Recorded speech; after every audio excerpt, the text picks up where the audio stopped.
Make a hand where you can.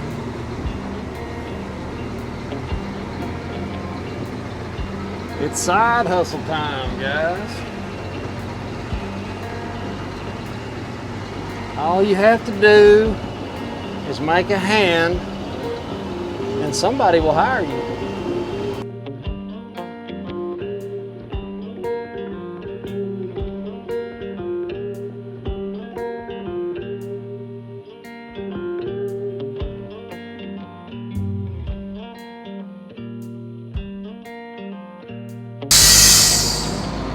All right. All right, guys. So, the reason I'm making this video is because there's a lot of people that need a side hustle. They want a way to make money and get into the welding industry. And I'm going to tell you, if you're just starting out, you're going to be welding on dump trucks, heavy equipment, structural stuff, guardrails, handrails, anything you can get to get that experience. And I want to run this past you because I know there's a need. If you go up, and that's my buddy Tim, if you went up to Tim and said, hey, I'll grease your equipment, I'll clean the equipment, I've got a CDL, I can run a truck. Now, keep in mind, that's not what I want to do for a living. And maybe you do want to run a dump truck for a living, but most of you are welders or aspire to be a welder. And this is a great way to get into it, and that would put you kind of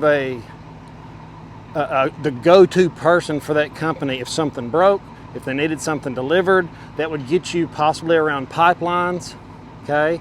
That would get you around construction, and that's where you want to be, you know, getting into it. It's hard to just walk onto a pipeline and start welding. You kind of have to grow, and you have to be able to do all of it. There's some misconception there. It's not too far. It's not. I've trained a lot of people how to weld, and a lot of them quit. It seems like it's too much, like being a rig truck welder is like out of their grasp, and it's not. It's just little baby steps. And I want to leave you this one thing, and I'm gonna let you go.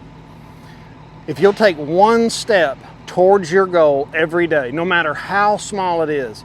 You want a job, make one phone call at least.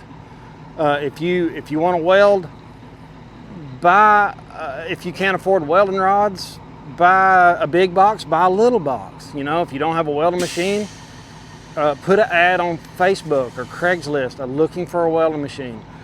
Start reaching out to people that have construction companies. You know, you have to kind of take little baby steps and get that experience, and you're going to take that everywhere you go. Nobody can take that experience away from you. Nobody can take a trade away from you. Nobody can take the things that I'm trying to teach away from you. It's yours forever, and you'll be able to make a living for the rest of your life. You won't depend on somebody else to say you have a job, or, you know, you can say, okay, well, this is dried up, I'll go somewhere else.